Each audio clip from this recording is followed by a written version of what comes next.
देखिए, मैंने दूसरा विषय लिया है हिंदी वर्णमाला। इसके पहले मैंने विषय लिया था ध्वनि परिचय।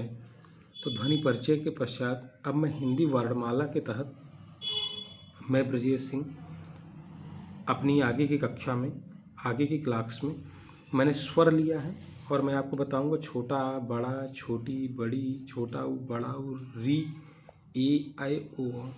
पहला एक सवाल मिला कितने स्वर हैं, तो आपको बताना है कि आपके पास मूल स्वर 11 हैं। इसके बाद मैंने बनाया है अनुनासिक चिन्ह, जो आप चांद में लगाते हैं, मांद में लगाते हैं, बांदा में लगाते हैं, ये चंद्रमा उसके ऊपर बिंदी, अनुनासिक चिन्ह। अंग्रेजी में इसको नॉस्ट्रिल साउंड्स भी कहते हैं। इसके बाद का जो अगला प्रक्रम है अनुस्वार। किसी अक्षर के ऊपर, जैसे का के ऊपर अन लगा दिया कन हो गया, खा के ऊपर अन लगा दिए खन हो गया। एक अक्षर के ऊपर, एक रेखा के ऊपर एक बिंदी लगना, जिसको हम लोग अनुस्वार इसका नाम देते हैं। और विसर्ग, 2 बिंदी विसर्ग को व्यक्त करती हैं। ये दोनों ही चीज़, इनके जो नाम है ये अयोग वाहक के अंतर्गत आते हैं।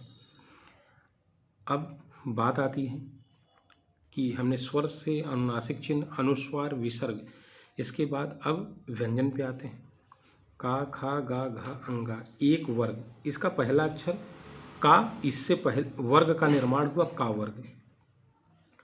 चा, छा, जा, झा, इया, चा वर्ग। टा, ठा, डा, ढा, आड़ा, टा वर्ग। ता, था, दा, धा, ना, ता वर्ग। पा, फा, बा, भा, मा, पा वर्ग। ये 5 वर्ग तक आने में 5 गुणित 5 25 वर्ण हैं, जो कि स्पर्श व्यंजन है। या, रा, ला, वा, ये अंतस्थ व्यंजन कहलाते हैं।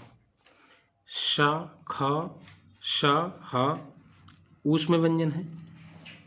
छा, त्रा, ज्ञा, स्रा, ये संयुक्त हैं। का और मूर्धन्य सा से बना है। ता और रा से त्रा बना। जा और इया से ज्ञा बना। तालव्य सा और रा से स्रा बना। ये संयुक्त व्यंजन है। ये 25, 4, 29, 4, 33, ये आपके मूल व्यंजन है। तो व्यंजन की संख्या 33 है और स्वर की संख्या 11 है। छोटी परीक्षा, बड़ी परीक्षा, MP TET, C TET, UP TET, जहाँ पर भी व्याकरण पूछा जा सकता है, बहुत सारी MTS की परीक्षाओं में भी पूछा जाता है। तो कक्षा 6 से 12 के विद्यार्थियों के अलावा यह कंपटीशन या प्रतियोगी छात्रों के लिए भी बहुत आवश्यक है।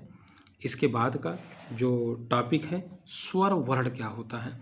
वह देखिए, जो स्वर होता है वह उनका जो उच्चारण होता है वह स्वतंत्र होता है, किसी पर निर्भरता नहीं होती है और उसमें कोई घर्षण या घिसावट नहीं होती है।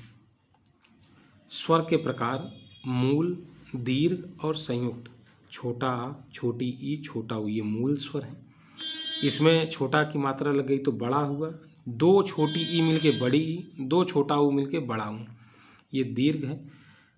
आ और ई मिलके ए, आ और ऊ मिलके ओ, ये संयुक्त स्वर है। ए, ऐ, ओ, औ। अगर आपसे एक प्रश्न पूछा जा सकता है कि ए, ऐ, ओ, औ में कौन सा है, तो ए और ओ, आ ई से ए बना तो गुण संधि है और आ ऊ से ओ बना तो गुण संधि है। मूल स्वर को ह्रस्व स्वर भी कहते हैं, छोटा स्वर भी कहते हैं। इसके उच्चारण में हल्का या कम श्वास या कम ऊर्जा की आवश्यकता पड़ती है।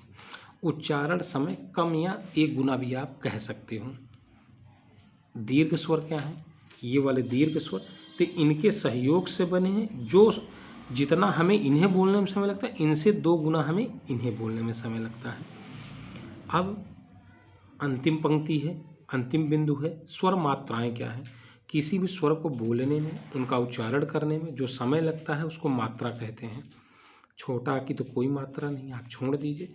बड़ा के लिए खड़ी लाइन, छोटी के लिए उस अक्षर के पहले से मात्रा, बड़ी के लिए उस व्यंजन के बाद में मात्रा।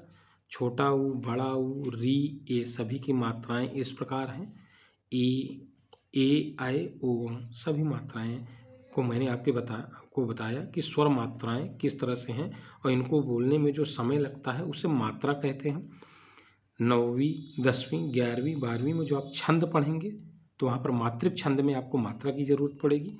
तो विद्यार्थियों, मैंने आपको हिंदी वर्णमाला एक विषय लिया और भली प्रकार से स्वर, व्यंजन और उसके मूल स्वर, दीर्घ स्वर, संयुक्त स्वर सभी के बारे में बताया। आप सभी इस वीडियो को देखेंगे और कमेंट बॉक्स में आपको कौन सी ज़रूरत है कि व्याकरण में वह हिस्सा छूट रहा है, आप उसमें लिखिए। मैं आपकी पूरी मदद करूंगा, क्योंकि विद्यार्थियों के लाभ के लिए ये चैनल है। धन्यवाद।